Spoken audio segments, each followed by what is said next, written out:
Hi guys, it's Wendy from Ask The Landlady, and today I want to talk about something that might be sitting in your own backyard that you can rent and you don't even know it. So today we're going to talk about ADUs, accessory dwelling units, something like a detached garage, a finished basement where you have a separate entrance, a large lot where you could build a little tiny house or a cottage, something like that. Maybe a space above your garage that's just like nothing but storage, but that you could like spec out into a little studio apartment. In the right market with the right setup, you any one of these could generate from 1,500 to 3,000 plus a month in rental income. That's significant money. That's like 18,000 to $36,000 per year in your pocket for stuff that you already have right there that you're just not using, and is accessible. It could be in another one of your other rental properties, just space out there that you can work with. So in this market where it's hard to kind of go out and get deals, things are priced high, interest rates aren't in your favor, property, insurance rates, all that. This might be some way to mitigate all those issues and actually stay in the rental market and build in the rental market. And sorry, I don't like the angle of my camera. Sorry about that. Gosh, I just ate some oatmeal. So if I have oatmeal in my teeth, don't tell me. I don't want to know. Don't put it in the comments. I do read all my comments, but I don't want to read about that. Okay. Okay, so accessory dwelling units, or ADUs for short.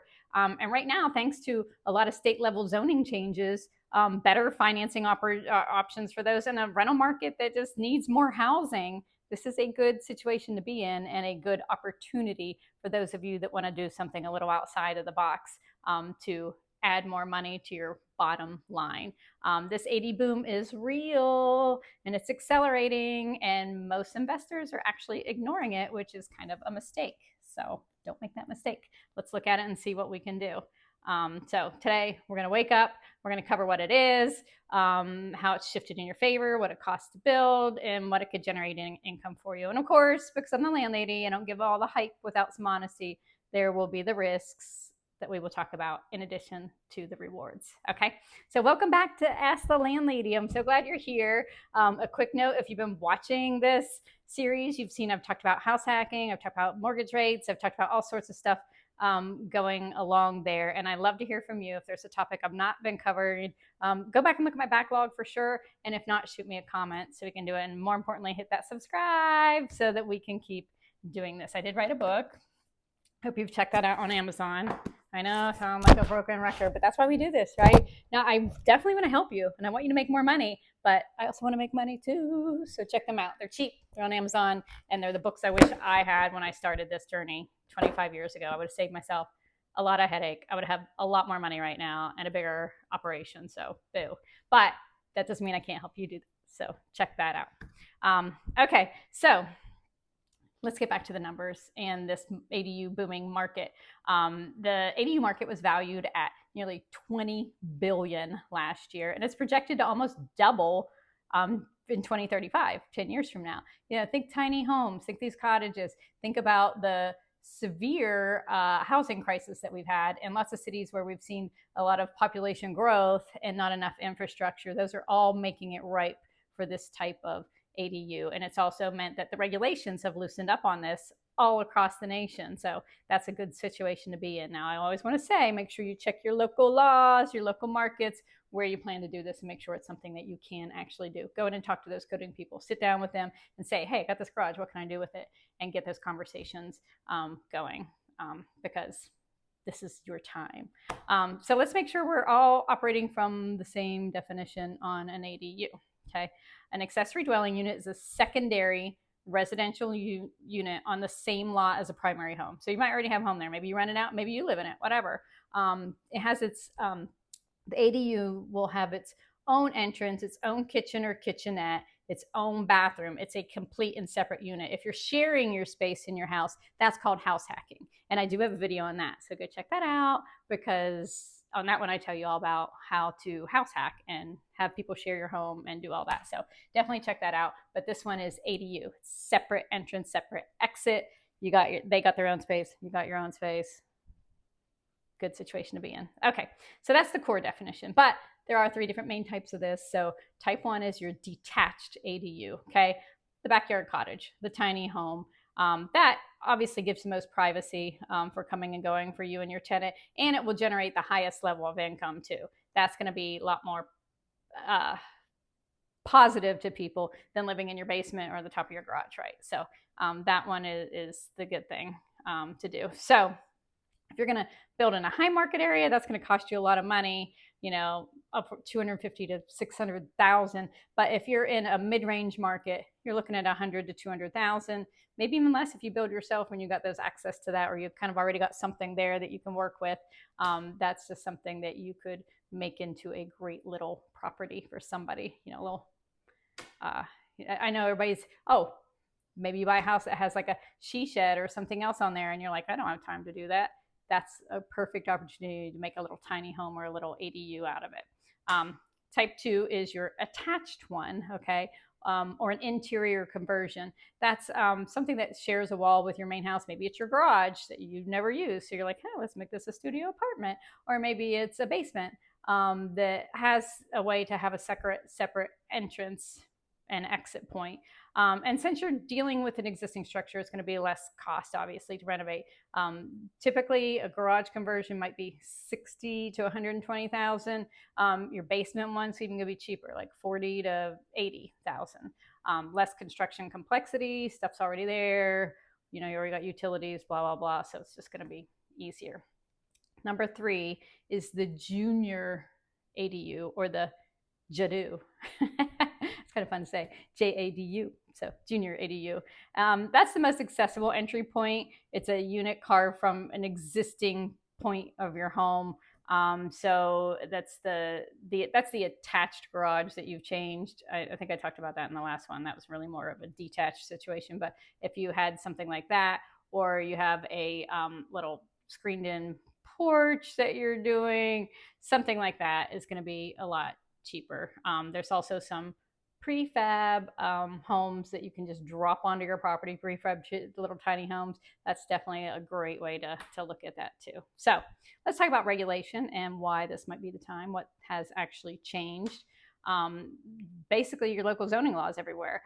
It's been coming fast. California led the charge in 2017 because they started dismantling those barriers. They were realizing they needed more affordable housing for people, and this was something people were clamoring for. So it's just worked out on that. But they're not alone. 18 states have now passed meaningful, specific ADU legislation, and in your area, you may not even have specific ADU guidelines, but your community may not necessarily be against that. I feel like I'm cutting my head off there. Sorry. Is that better?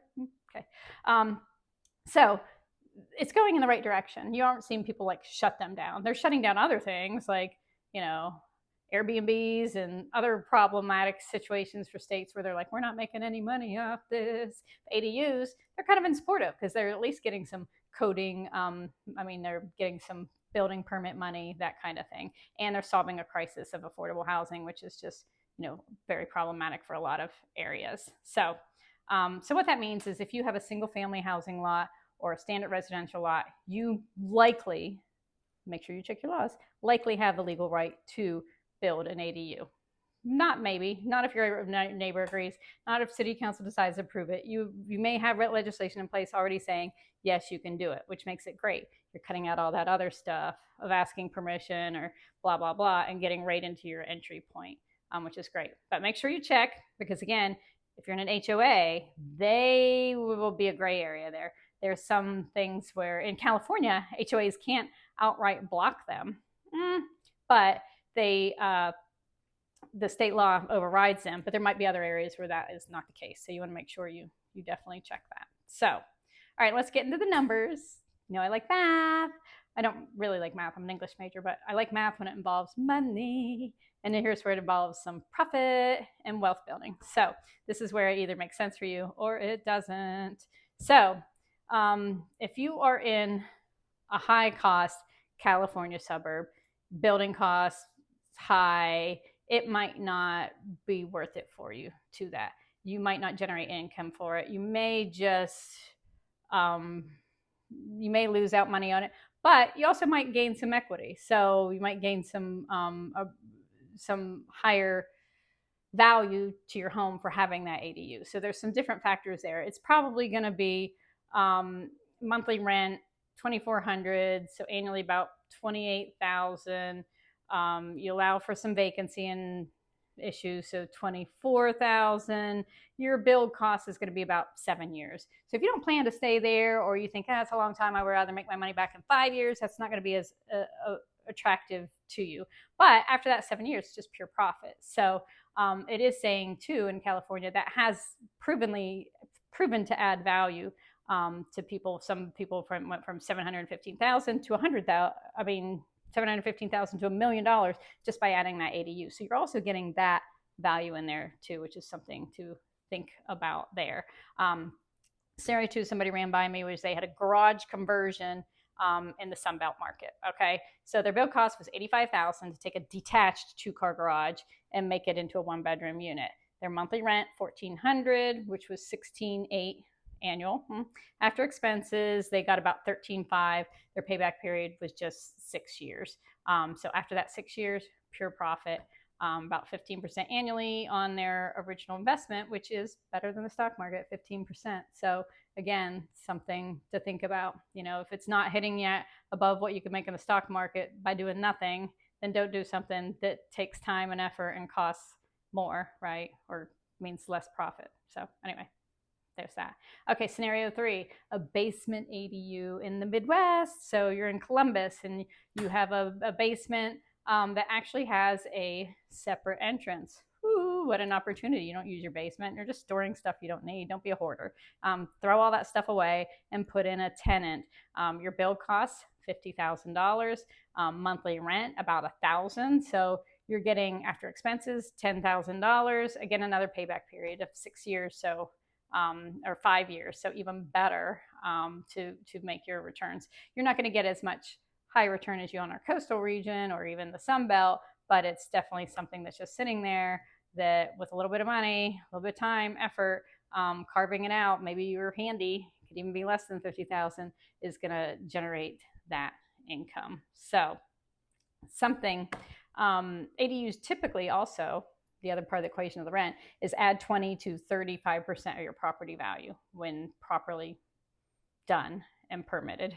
So that's something to be thinking about too, is you're also getting that thing. And there is something in the math that has changed recently for people. Fannie Mae, just in October 2025, updated guidelines to allow projected ADU rental income to count for a mortgage qualification. So if you're out there as a home buyer, first-time home buyer, trying to get that HUD loan, that Fannie Mae loan, this is something real to look at. What can you do? You could say, hey, I'm going to buy this, I'm going to renovate this, I'm going to be adding $1,200 in rent to it. They're going to take that as part of the equation when they do the underwriting, which is something new that just started in October. Because again, everybody's looking for affordable housing, and this ADU thing is definitely one of the ways to achieve that goal for a lot of municipalities, which is why they're making it more attractive for you to actually be able to do that. So how do I, great, landlady, have at it. I have a house. I want to do this. I don't have the money just sitting around. You're talking 50,000, 100,000. Where do I get that? Lots of places. Number one, you can do a home equity line of credit. Definitely a first option to consider. You can just draw on that as you need it and get it up and running. And then when you start getting that rent, you just start plugging away at that HELOC and get that gone. Then after that, pure profit. So you might want to do that. You can do a cash out refinance if you want to, especially if rates come down, especially if you bought at 7.5%, you might go in and do a cash out refinance when the rate hits, what is it now, 6.3, 6. Then you go in there and you do that cash out refinance and you get the money to do that new little improvement or ADU to your property. You can do a construction zone. That's certainly something you can talk to your bank about. And you can do a renovation loan, which is a lot of times lets you finance a home purchase and that renovation, which is similar to what I was talking about with the Fannie Mae thing. So as you know, it all sounds great, but what are the pitfalls? What are some other things that could happen? Number one, don't do this. Don't skip the research. Go in and talk to the people in your municipality in person. I wouldn't even do it over the phone. And I get it in writing. Make sure you know this is something valid you can do in that backyard, in that garage, in that basement, in that tiny home. Make sure you can legally do it and legally rent it out. This is not one of those things that you're like, oh, I'll build it now, You always hear that saying, like, I'll ask for forgiveness later. Don't ask for forgiveness later if they sue you or they shut it down and you're out all that money. No, go in and make sure you do that. So don't fall into that trap. Don't underestimate your total costs. Sounds great. I can renovate it. I can do it myself. Make sure you know the actual cost of what you're getting into. That way you know your payback period. You want that payback period to be under 10 years, okay? And you want it to be adding value to the property, not detracting. So make sure you know your numbers, okay?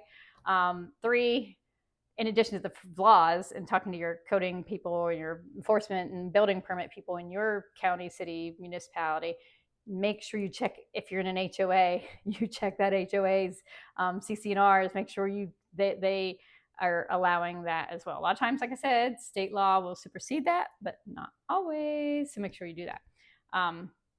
Number 5, getting ahead of myself. Number 4 is a neighbor problem.